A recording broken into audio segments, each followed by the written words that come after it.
Merci bien, cher collègue Moustapha, pour cette invitation. Merci pour les gens de Solar Expo.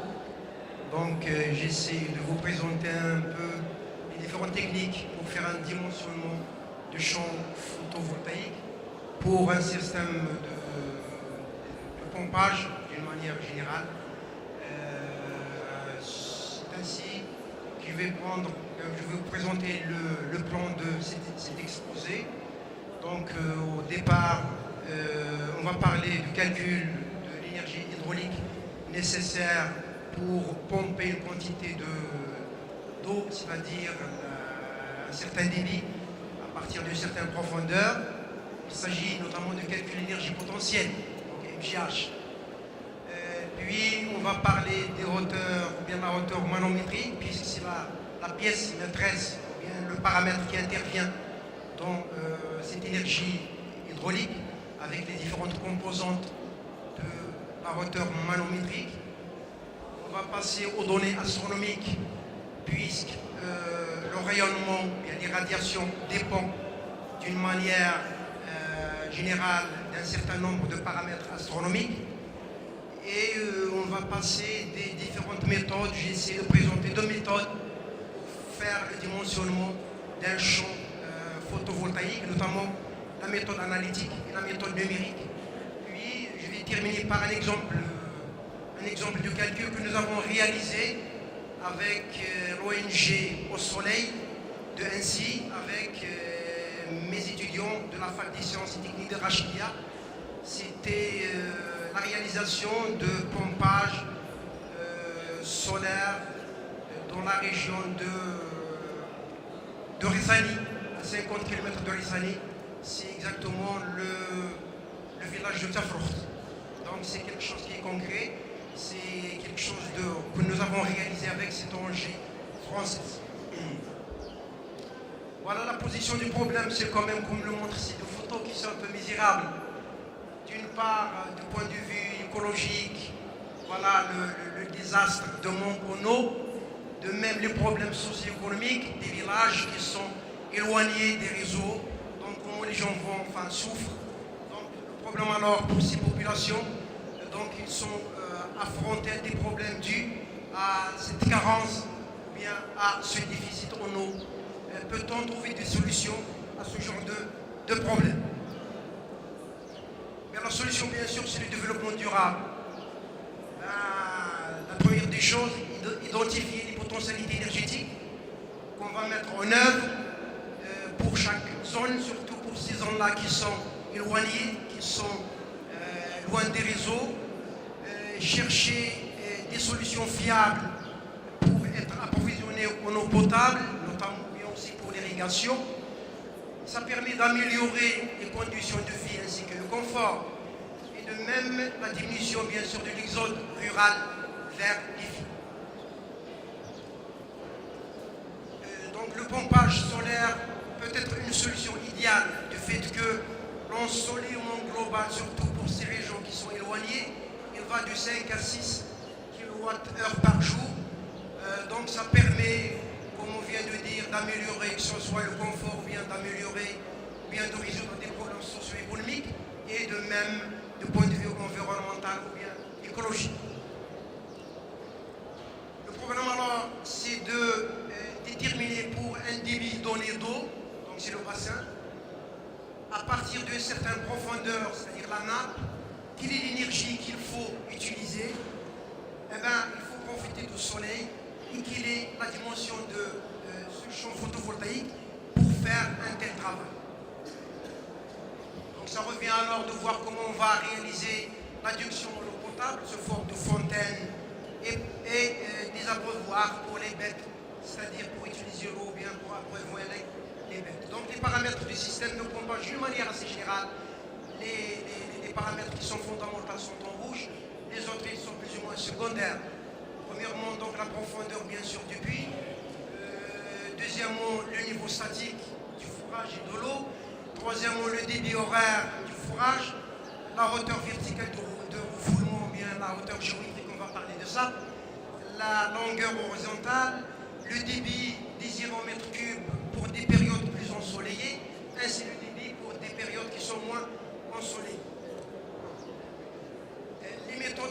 dimensionnement il se base sur 6 points.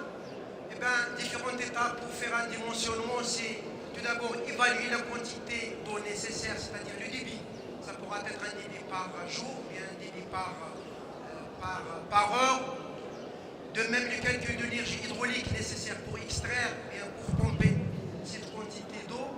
La détermination de l'énergie solaire ou bien le dimensionnement de champ photovoltaïque nécessaire à cette énergie. Et de même faire le choix, que ce soit au niveau pompe ou bien au niveau champ solaire ou bien champ photovoltaïque.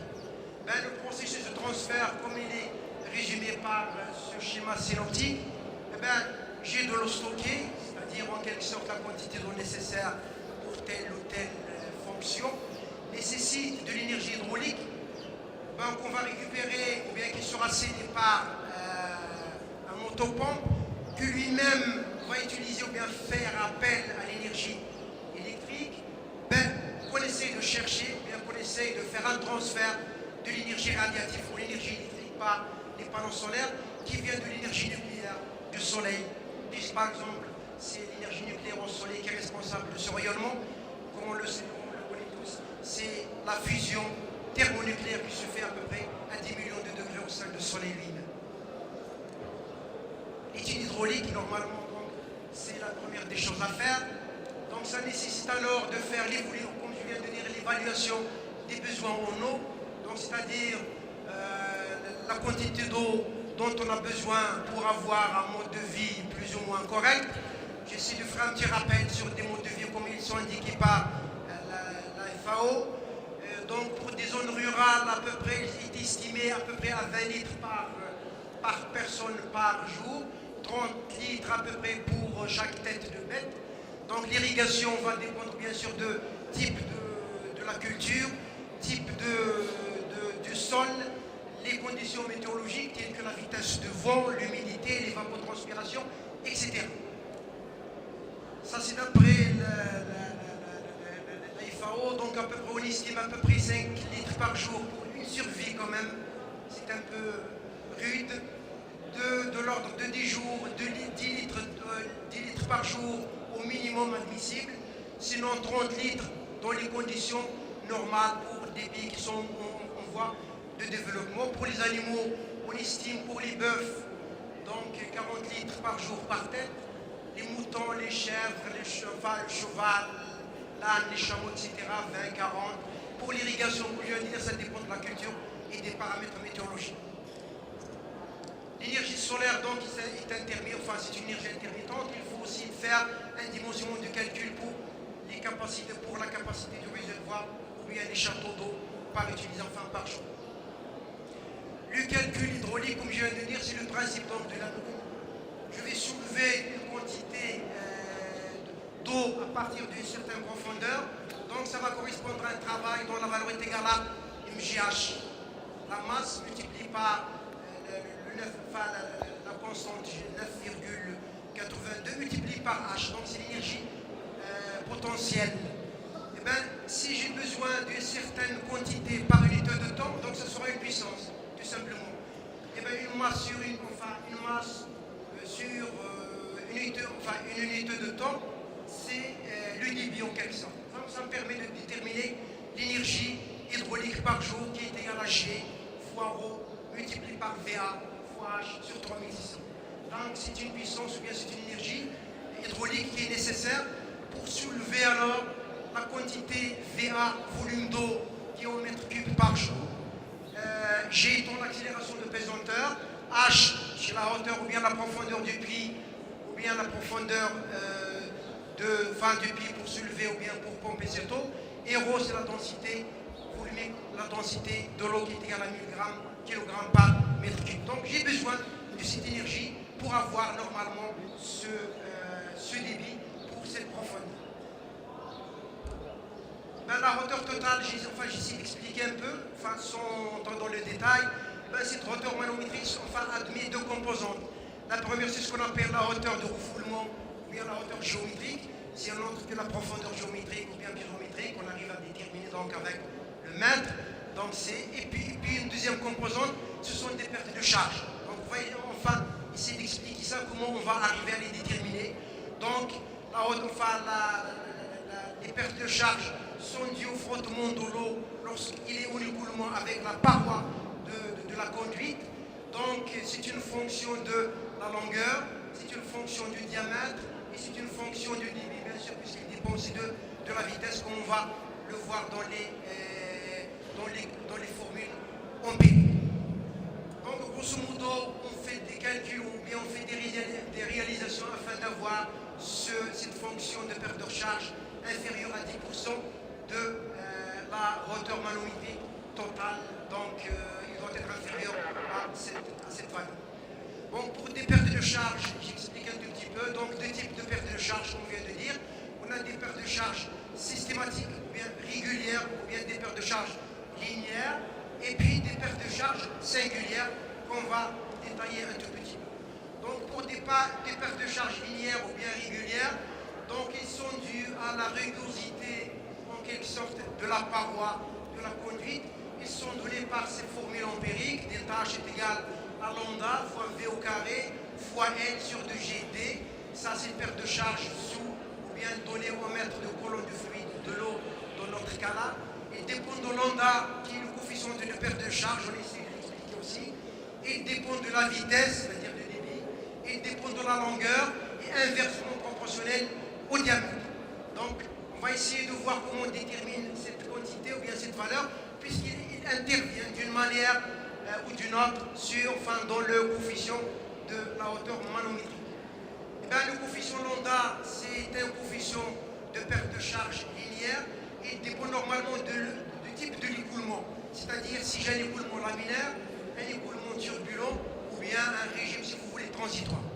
Dans le cas d'un régime laminaire pour un nombre de Reynolds inférieur à 2000, le lambda ou bien ce coefficient de perte de charge est égal à 64 sur le nombre de Reynolds, avec bien sûr le nombre de Reynolds, c'est la vitesse multipliée par le diamètre sur la viscosité cinématique.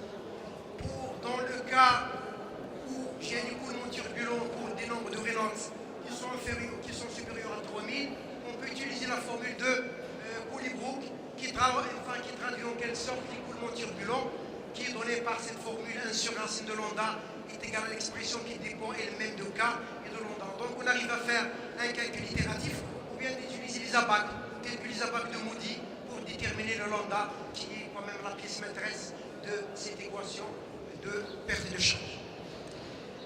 Et bien, le diagramme un peu de Moody, c'est un peu ça, il permet de nous donner pour les différents types d'écoulement, que ce soit l'écoulement laminaire, ou bien l'écoulement transitoire, ou bien l'écoulement turbulent, en fonction de la rugosité du tuyau, ça permet de nous donner la valeur de lambda. Et bien, on nous donne ici, si vous voulez, les valeurs de la porosité pour différents matériaux, pour le vitre, pour la vitre, pour le fer, pour la fonte, pour le bois, etc. Donc l'évolution, ça permet d'avoir l'évolution en fonction de ce paramètre lambda, en fonction du nombre de Reynolds et en fonction de la rugosité relative de notre canalisation, de notre tuyau. Dans le cas pour des tuyaux qui sont très lisses en général, pour faire des approximations, bien pour faire des simplifications, on se pose des tuyaux qui sont lisses et on peut adopter cette formule qui nous donne le nombre de lambda en fonction de Reynolds. Donc on a le lambda est égal à 0,316 sur le Reynolds à la puissance 1 quart. Pour les pertes de charge linéaires, alors c'est ce que je viens de dire. Maintenant, ce sont des pertes de charge singulières qui sont des pertes de charge dues à des accidents du tuyau, c'est-à-dire des points bien particuliers, des points singuliers, dus par exemple à des coudes, la présence des coudes, la présence des raccordements, la présence des branchements, des bobines, etc. Donc ça me permet de définir en quelque sorte à travers ces points-là, avoir une perte de charge ou bien une perte de pression. Dans des études ont été faites, on arrive à déterminer ou bien donner la formule empirique sous forme de delta H ou bien la perte de charge singulière est égale à K fois V au carré sur 2G. Donc ça va dépendre d'un certain coefficient sans dimension, on va le voir pour chaque configuration. Et de même, il est proportionnel à la vitesse au carré sur 2G. Donc on a un tableau qui donne grosso modo, qui donne les valeurs de le coefficient K, qui entre en jeu ou bien qui entre en configuration ou bien qui exprime cette perte de charge singulière. Donc pour des jonctions dont l'angle est égal à 45 degrés, le K il est de l'ordre de 0,4. Pour les gouttes de 90 degrés, l'angle droit en quelque sorte, il est dans l'ordre de 0,6. Pour le T, donc il est de l'ordre de 2. Pour les vannes, il est de l'ordre de 3.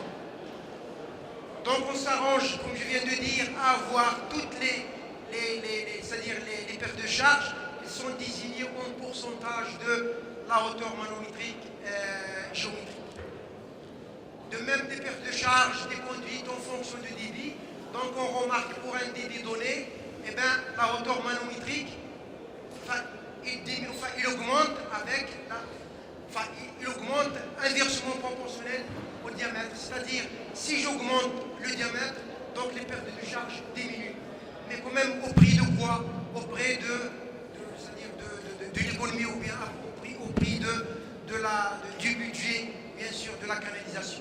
Parce que plus le diamètre est grand, bien sûr, plus ça demande un budget énorme. De même, donc, on doit parler aussi de ce point de fonctionnement d'une pompe. Donc, on a la caractéristique de la pompe qui est donnée par le constructeur et on a la caractéristique de la canalisation aérolique, donc qui est donnée en fonction de débit, comme on vient de le voir. Ça augmente en fonction des pertes de charge qui sont en fonction du débit ou bien qui sont en fonction de V au carré. Donc, on arrive à avoir un point d'intersection entre des deux courbes, ce qui permet d'avoir un point de fonction optimal en quelque sorte de la pompe et de circuit hydraulique mis en question. Donc à partir de ce point, on peut dire que si à tel point ou bien pour tel réseau, cette pompe va fonctionner comme il faut ou bien va fonctionner au mieux. Donc pour les diamètres, comme je viens de dire, il est lié donc à l'économie ou bien au budget. Donc il est lié donc le diamètre, donc il est lié au diamètre interne de l'application et il est lié donc à cette grandeur. Il faut avoir un diamètre donc, qui permet d'avoir des pertes de charge inférieures à 10% de la hauteur manométrique. Dans cette partie, on va faire un petit rappel sur les données astronomiques, puisque par exemple on parle d'une certaine grandeur qui est l'irradiation. L'irradiation, bien le rayonnement solaire, il est dû donc à l'astre ou bien à l'étoile Soleil. Donc il est lié donc à ces grandeurs ou bien ces paramètres astronomiques. Donc il faut faire appel ou bien faire un peu survoler ces grandeurs. Donc ce sont des grandeurs qui ont une influence sur le rayonnement global, puisque par exemple on a besoin de ce rayonnement qui arrive, ou bien le rayonnement global qui arrive sur la Terre. Donc tout d'abord on a besoin de la course solaire, pas déjà pour récupérer un rayonnement solaire, je dois connaître la course du soleil. Donc suivant les solstices, ou bien suivant bien sûr les équinoxes. Donc ça permet de voir donc la direction, ou bien l'inclinaison, bien la déclinaison du soleil, si je veux installer donc un certain panneau photovoltaïque ou bien un panneau même de chauffe-eau solaire suivant donc la course solaire.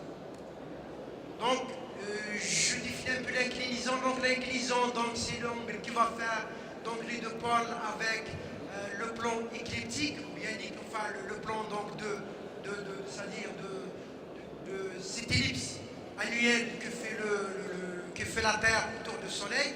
Donc c'est cette déclinaison qui est la cause des différentes saisons. L'hiver, le printemps, l'été et l'automne. Donc c'est suite à cette variation de la déclinaison qu'on a ces saisons-là. Et bien cet angle, il varie entre moins 23,45 jusqu'à plus 23,45. Ça permet d'avoir les solstices d'été à partir de 22 juin. Au vert, donc on a le delta est égal à 23. Les solstices d'hiver au 22 septembre pour moins 23. Et les équinoxes pour l'angle d'inclinaison, de déclinaison est égal à 0. Donc si vous voulez, c'est la révolution alors de la Terre autour du Soleil, ce qui permet donc d'avoir cette fonction qui est égale à 23,45 sinus 0,99 fois J plus 248 avec J, c'est le jour de l'année. Donc on peut laisser croire, laisser dire que en hiver il fait froid parce qu'on est loin du soleil. Et bien normalement c'est faux. C'est parce que cette inclinaison est très grande, mais il faut dire que ça dépend aussi si on est dans la zone boréale ou bien si on est dans la zone australe. Il fait l'hiver ici, mais dans des zones australes, ils sont en période d'été. Donc c'est un peu ça, donc il faut faire attention aussi à ça. Donc, sinon, c'est commandé par cette grandeur ou bien cette fonction de la déclinaison du Soleil ou bien de la Terre vis-à-vis de plan écliptique. Donc, c'est à cause de ça qu'on a les différents cycles de saison, équinoxe printemps, solstice d'été, équinoxe automne et solstice d'hiver. Donc pour la déclinaison, comme je viens de dire, donc ça varie entre moins 23 jusqu'à plus 23, suivant en été ou bien en hiver pour chaque journée même du mois de la saison. De même donc le repère ou bien le soleil est repéré par deux grandeurs, ou bien deux angles. Donc on a donc l'angle H, l'altitude, et on a l'azimut, donc qui permet de définir la direction pour laquelle je vais mettre dans mes panneaux, que ce soit donc perpendiculaire au champ ou bien aux irradiations solaires. Donc la première des grandeurs, c'est la hauteur solaire. Donc c'est l'angle que fait la direction du soleil avec donc, le lieu, avec le plan horizontal du lieu considéré. Il est donné par cette grandeur qui dépend donc de elle et de la déclinaison ainsi de l'angle solaire qu'on va éclaircir par suite. De même l'azimut donc il est donné par cette grandeur qui est donnée en fonction de la déclinaison et non donné par la fonction hauteur et de l'angle horaire qui est donné aussi par cette quantité. Donc oméga est égal à 15 temps solaire moins 12. Donc c'est un peu le détail. Ça permet de déterminer aussi la durée du jour qui est égale à 2 oméga 1 sur 15. Donc un exemple type qu'on fait faire aux étudiants, donc calculer l'angle que fait la direction du soleil à midi à Rachidia par exemple au 27 mai, ayant que ça change que Rachidia est à 32 degrés N. Donc c'est un petit calcul qu'on fait faire aux étudiants. On arrive à déterminer, si vous voulez, la déclinaison qui est à 20. Et on arrive à déterminer quand même aussi l'angle que fait la direction du soleil avec le plan vertical. Il est de 11 degrés à peu près. Donc l'inclinaison, donc le plan, ou bien l'inclinaison de mon plan va dépendre de ces fonctions-là. On arrive à déterminer cette inclinaison qui est bêta. Et on a les différentes techniques. Actuellement, donc, avec des moyens sophistiqués, on arrive même à faire des suiveurs. C'est-à-dire des suiveurs qui suivent la course solaire donc, en temps réel. C'est-à-dire en H et même en fonction aussi de l'azimut. Mais il me semble, dans le cas assez classique, on arrive à faire une orientation fixe ou bien même à faire une orientation semi-fixe. C'est-à-dire on peut arriver à faire une orientation semi-fixe, c'est-à-dire la fixer 4 fois par an. C'est-à-dire je la fixe une fois si je suis en période hivernale, je vais la fixer en temps de printemps et la fixer en temps d'automne et la fixer en temps d'été et d'automne. Donc il suffit alors d'avoir un chariot, si vous voulez, pour fixer ces différents angles. Ça permet alors de la fixer 4 fois, ou bien quand même de la fixer une fois pour toutes lorsque j'ai aux équinoxes. Puisque les équinoxes permettent, en quelque sorte, la moitié des extrêmes d'angle, moins 23 et plus 23. Donc on arrive aussi à faire le dimensionnement dans des cas qui sont défavorables, c'est-à-dire dans des saisons dans des mois où j'ai moins de soleil, afin de faire, si vous voulez, le dimensionnement donc, pour calculer l'énergie hydraulique nécessaire pour ce genre, ou bien pour cette période où j'ai le moins de rayonnement. Donc pour le dimensionnement du système solaire et de champ photovoltaïque, c'est la troisième partie. Donc la méthode de dimensionnement utilisée se base sur les calculs moyens journaliers de l'irradiation, bien de rayonnement solaire, qui sont disponibles dans les zones considérées. C'est ce qu'on essaie de faire. Donc la moindre erreur en faisant le dimensionnement peut avoir des conséquences qui ne sont pas quand même désirables. On va le voir. Donc le dimensionnement, je commence par la méthode qui est une méthode graphique dans laquelle je vais utiliser les abacs qui sont donnés par le constructeur. Donc les abacs, alors ce sont, si vous voulez, des données de tests qui sont données par des compagnies qui ont construit des pompes. Ça permet en quelque sorte, ces abacs, ils font intervenir l'ensoleillement moyen, le débit moyen, la puissance des champs photovoltaïques, ainsi la hauteur manométrique globale.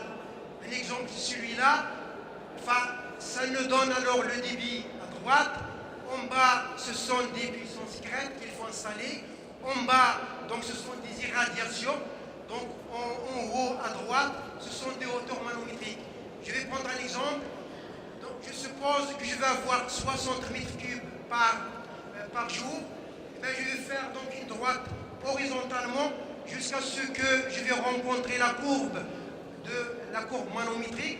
Je suppose que j'ai une courbe ici de 9 mètres, c'est un exemple.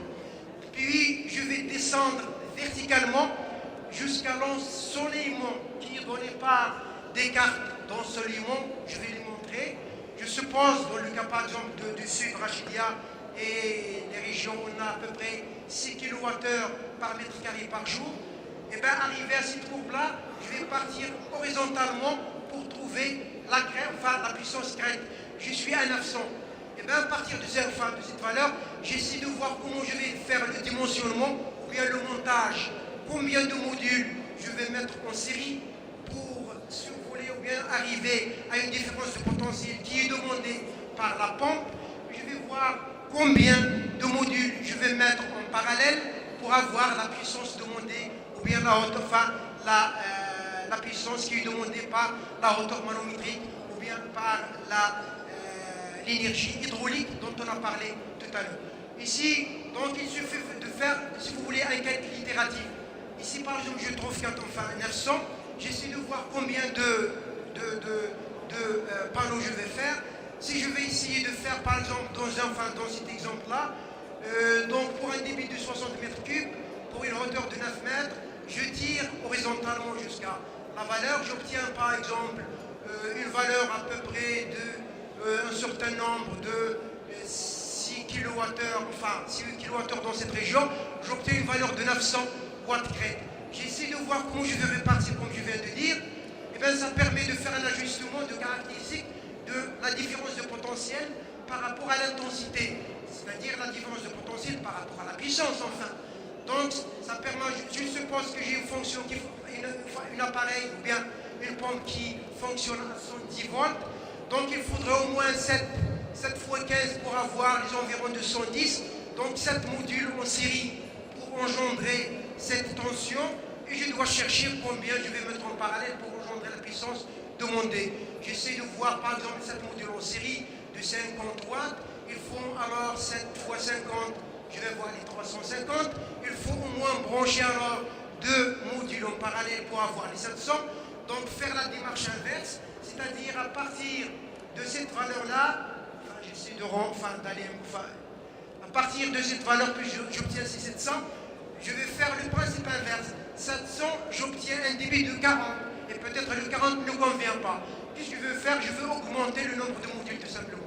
Donc c'est un calcul itératif jusqu'à ce que j'obtienne le débit nécessaire pour cette fonction. Donc c'est le cas ici. Dans ce cas, j'obtiens le débit de 40 mètres. Peut-être c'est trop faible. Donc je vais ajouter les 350 watts, le module en supplémentaire.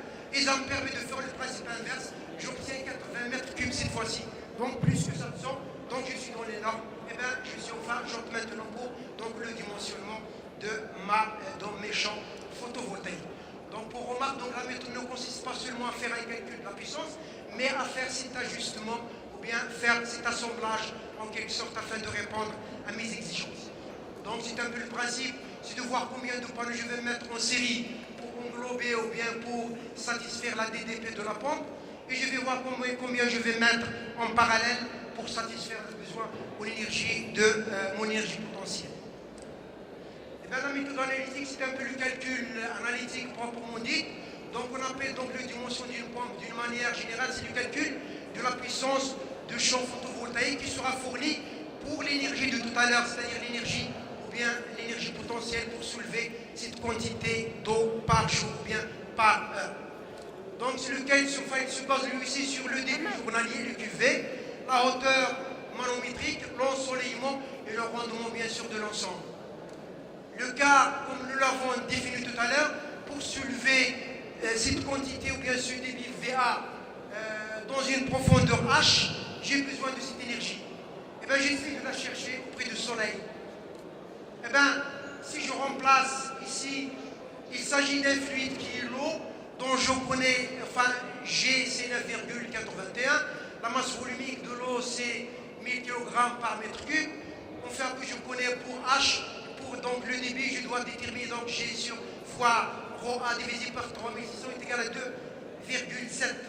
Donc alors la puissance ou bien l'énergie nécessaire, c'est 2,725 multiplié par le débit, multiplié par la hauteur manométrique. Donc pour un rendement global d'une pompe et d'un générateur, donc qui inclut bien sûr l'effet de la température, l'énergie électrique théorique pour avoir ou bien pour fournir cette énergie est égale à cette énergie hydraulique divisée par le rendement. Et bien on pourra leur appliquer la formule qui définit le watt-crête. Donc la puissance en watt-crête est donnée par cette énergie électrique divisée par l'irradiation ou bien le rayonnement.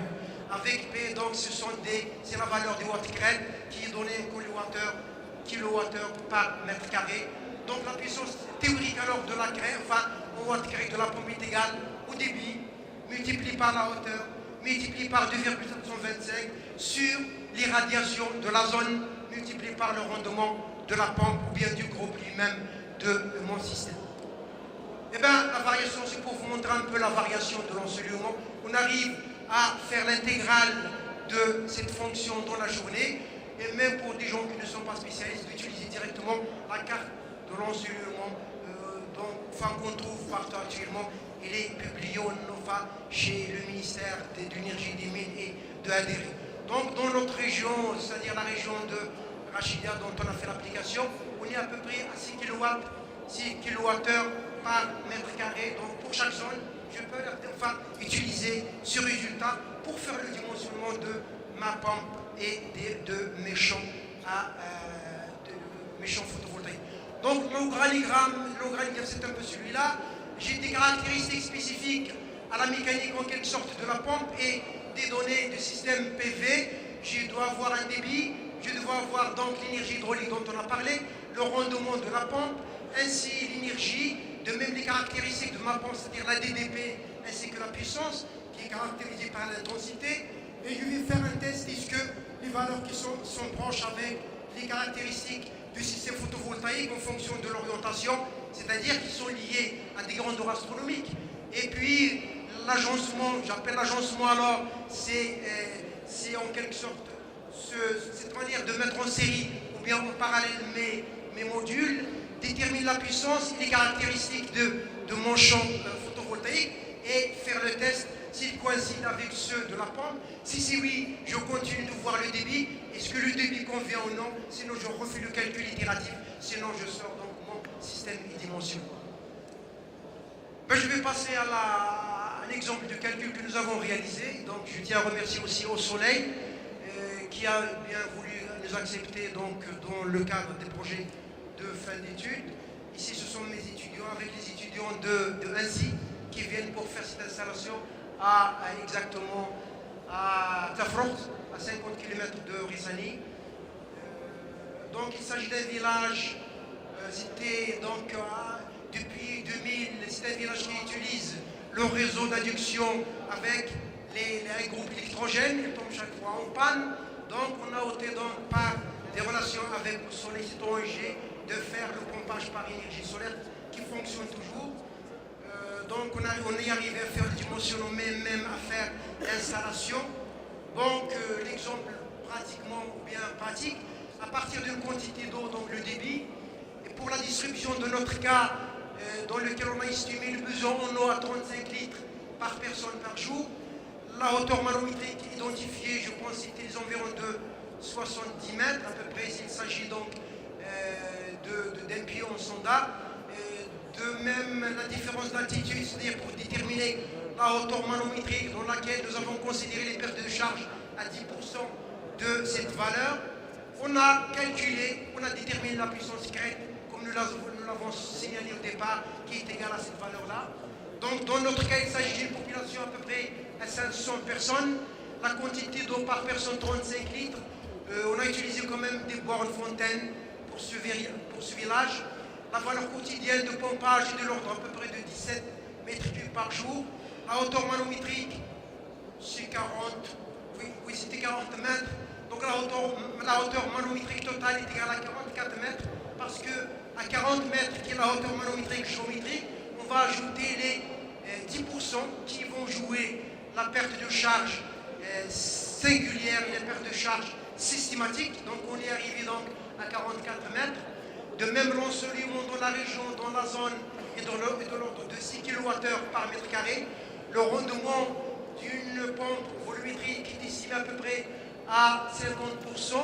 Et le calcul, on injecte tout ça dans la formule, on trouve un calcul de l'ordre de 670 watts, 670 watts crête. L'énergie nécessaire sera en quelque sorte produite par un champ d'environ de 4 mètres par mètre, 4 mètres carrés. Merci pour votre attention. Donc, ça a été la réponse donc, à la question que nous avons dit tout à l'heure. C'était la femme dans cet état socialement quand même un peu difficile. Le côté écologique, mais avec de l'eau, on arrive à faire des choses quand même intéressantes. Merci.